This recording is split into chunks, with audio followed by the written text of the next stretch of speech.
On July 20th, 1968, a small fishing boat called El Fausto set sail for La Palma, one of the 7 main islands in the Canary Islands. El Fausto was larger than a traditional fishing boat and was often used to transport fruits, vegetables, diesel, and other types of cargo. On board the boat were 2 brothers, Ramon and Eliberto Hernandez, and their cousin Miguel. The 3 men who were in their 40s were highly experienced sailors employed to handle the boat's operations. Earlier that day, they had sailed from their island, La Palma, to El Hierro, a neighboring island just 80 kilometers south of La Palma, to deliver a cargo of explosives that would be used for agriculture. The weather was great, and they soon arrived at the port in El Hierro and began unloading their cargo. After a while, they completed their duties and decided to rest and grab some fruits and water for the 7 to 8 hours journey back home. Later that evening, as they're preparing to leave, they notice a young man approaching their boat. The man introduces himself as Julio Garcia, and like them, he was from La Palma, but was working in El Hierro as an irrigation maintenance chief. He told them that he had just gotten a distressing message from his wife back home. His 2-month-old daughter was severely ill, and he wanted to get back home to see her. He had missed the passenger boat to La Palma by a few minutes, and the next one wouldn't be traveling until 2 days later. But he couldn't wait that long to see his daughter, so he had remained in the port. It was there that he heard about their boat going to La Palma.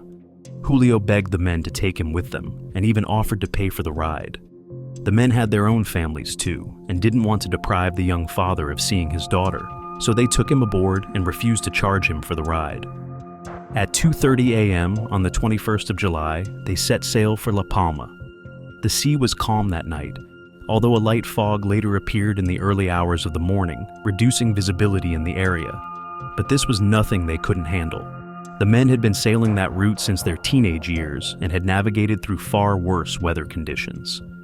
With the weather they had, they were supposed to arrive at La Palma around 10 a.m. that morning. But they never got there.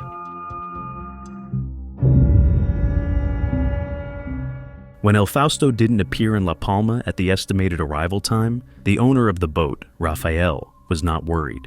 He himself had made the trip with his crew on multiple occasions and knew the route like the back of his hand. In Rafael's mind, the men were only running a little late due to a mechanical issue on the boat. He trusted the crew's capabilities and experience, and believed that whatever had caused the delay was a minor turbulence. The men's families, however, were worried about the unusual delay and went to Rafael to find out what was going on. In order to calm their fears, Rafael sent out one of his employees with a boat to follow the same route as El Fausto, in hopes that the former would run into them and help them with whatever had caused the delay. However, the boat he sent sailed all the way to El Hierro Island without running into El Fausto. When the other boat got to El Hierro, the employee radioed Rafael, telling him that he did not see any sign of El Fausto on his way. It was now getting dark, and the boat still hadn't appeared. Rafael, who initially assumed that the El Fausto crew were only running a little late, started to worry that something more sinister might have happened to the boat. Fearing the worst, Rafael immediately contacted the authorities, and a search and rescue operation was launched.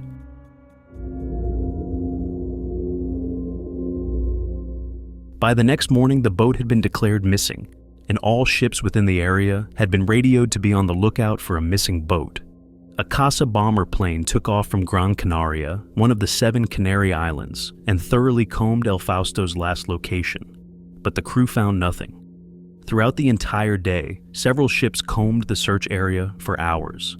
The weather was bright and sunny, and the sea was calm, not hindering them from their search, but none of them spotted the boat. In the days that followed, more boats arrived to join the search. They were aware of the dangers of the sea and knew that the men would soon run out of the little supplies they had prepared for the 7-hour trip. The longer the men stayed missing at sea, the lesser the chances of them being found alive.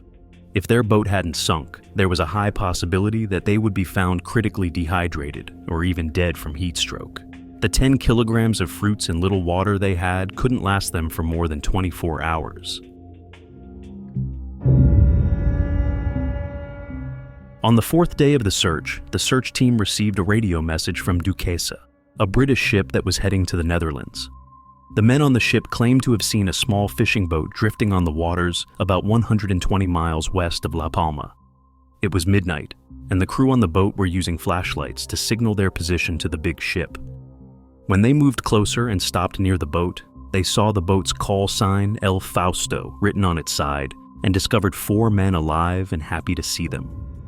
With the help of some Spanish-speaking sailors, they were able to communicate their situation to the men on the British ship. They had been drifting on the ocean for 4 days and were dehydrated, hungry, and sunburned. The men were provided with food and water, and after a while, the Duquesa crew made a decision to help the men who had been through such a precarious ordeal and tow their boat back to their island. But to their amazement and the shock of many, the Fausto crew rejected their offer to help.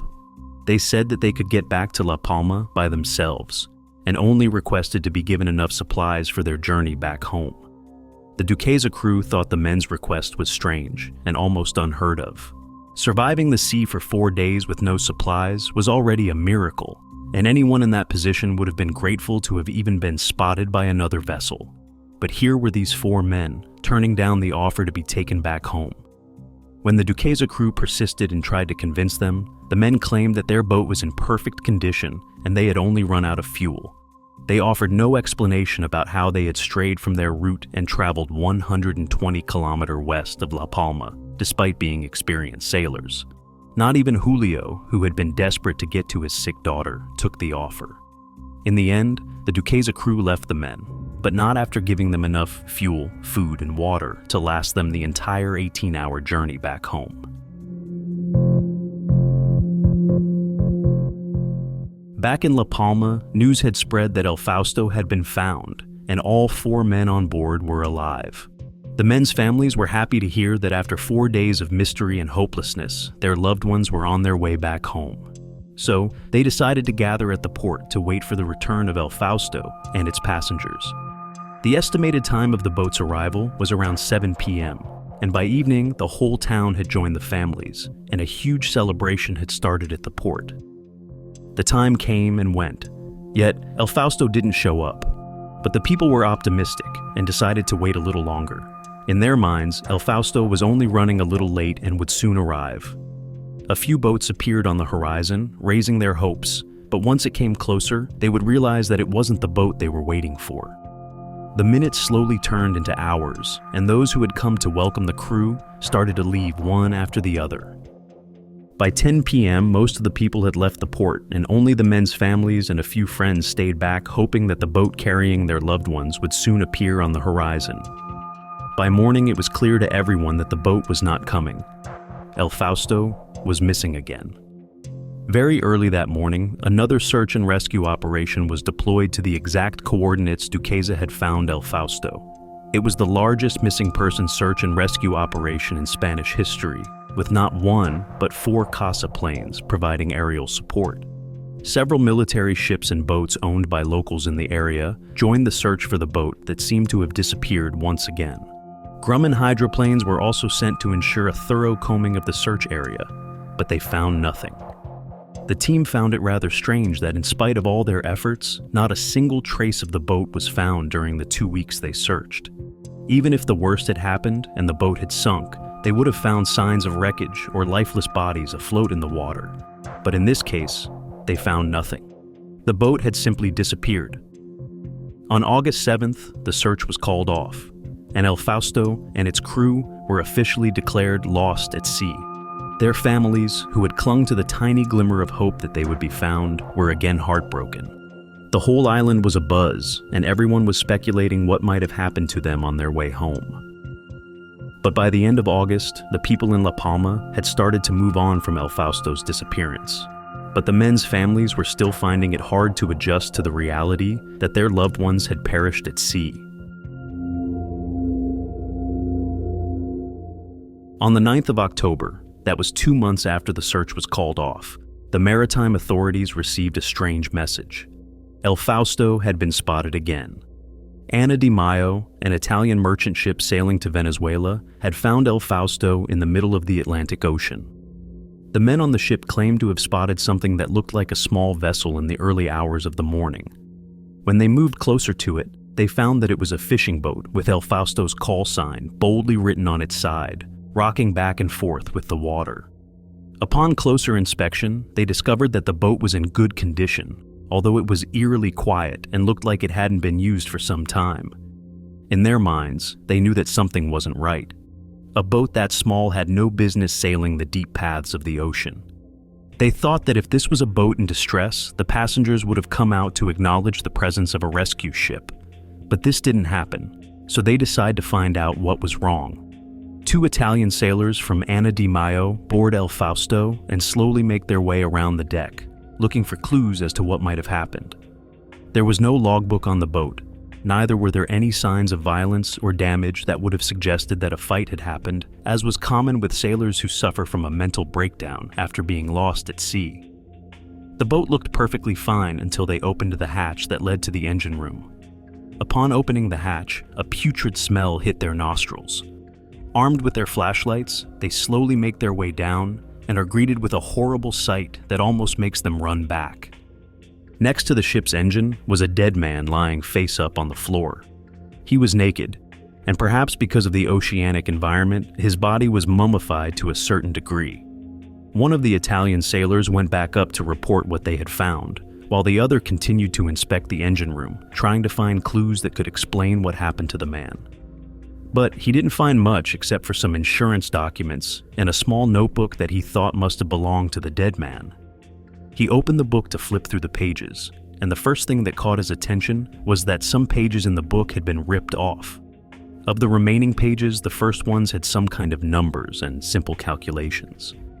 And when he opened to the last page, it contained a more elaborate text that he could not fully understand. With nothing of much importance left in the engine room, the sailor returned to the Italian ship, which had already radioed maritime authorities about their spooky discovery. The Italian sailors discovered that 28 pages were missing between the first few pages and the very last one containing a note. The note seemed to be written in Spanish and was difficult for the Italian sailors to read. Nevertheless, they could deduce that it contained some kind of farewell. The captain radioed the maritime authorities again and informed them of their intention to tow the boat to Puerto Cabello in Venezuela. Back in La Palma, the Spanish authorities had also been informed, and the news had spread like wildfire amongst the people. El Fausto had been found again, and even though most of its crew had disappeared, a mysterious body was still on board, and it would be towed to Venezuela for further examination. It seemed like this new discovery would finally answer most of their questions and bring the families the closure they so desperately needed.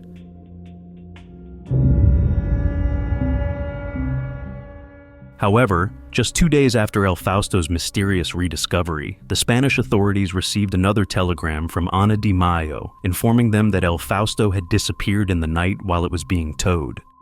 Apparently, the boat had hit something or some large animal underwater and had sunk bow first into the sea, snapping the tow line off the bigger ship. It all happened so quickly before they could even process what to do next. The dead body, which was still on the boat, had also sunk with it, and there was no way to retrieve it. All that was left to help with the investigation was the small notebook they had found in the engine room.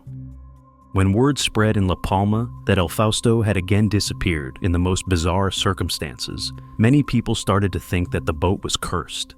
They found it strange that a single boat had mysteriously disappeared 3 different times.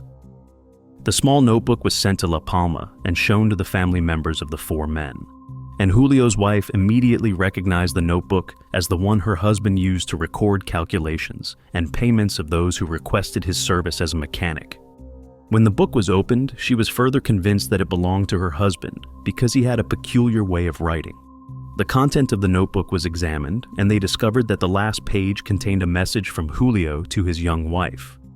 In it were instructions on how to handle his insurance and how to sell his properties so that she wouldn't be left with no money. And then, at the end of the page, he wrote a more personal message to his wife that read, "Don't ever tell our son all that has happened to me. You know that God wanted this fate for me. Love you." He ended the page with his address written at the bottom. The notebook was the only clue that they had hoped would unravel the mystery of the missing boat. But instead of answering their questions, Julio's farewell note only brought up more questions. Since he knew he was going to die and was able to write a farewell note, why didn't he just write the full details of what happened since they left El Hierro? Or had he written it in the missing 28 pages, and someone who wanted the details to be kept a secret had ripped it out? More importantly, what happened after they left the Duquesa crew, and where were the 3 other men?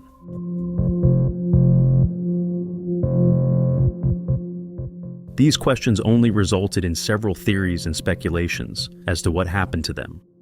Some believe that the boat's navigation system malfunctioned after they left El Hierro, and this, together with the fog, had confused the men and caused them to sail past their usual route. And when they were found by Duquesa, the heat and dehydration from drifting in the open sea for days had badly affected their mental health. And it was this mental breakdown that caused them to reject Duquesa's offer to tow them home. So, a faulty navigation system and their paranoia had caused them to start farther off course. So, perhaps, after realizing they were completely lost again, the brothers had turned against Julio and killed him in the engine room. And after a while, their delusion had made them jump into the sea, thinking they had spotted land nearby. Others were convinced that the men were trying to escape to Venezuela for a better life. But this made no sense because all 4 men were earning a little above average and were living comfortable lives with their families. Besides, it would take them approximately 1 month to get to Venezuela, and no one in their right minds would think of making that journey on a small fishing boat, and with only 10 kilograms of fruits and little fresh water. This is even assuming Julio, a stranger, was in on their plan. Another theory is that the boat was hijacked, and the men the Duquesa crew found were not who they claimed to be. So, they rejected the offer to be towed back to La Palma because they didn't want to risk being exposed. Many more theories have emerged over the years, and although there have been several attempts to investigate the case, no one has been able to come up with convincing hypotheses as to what happened to the boat and its crew.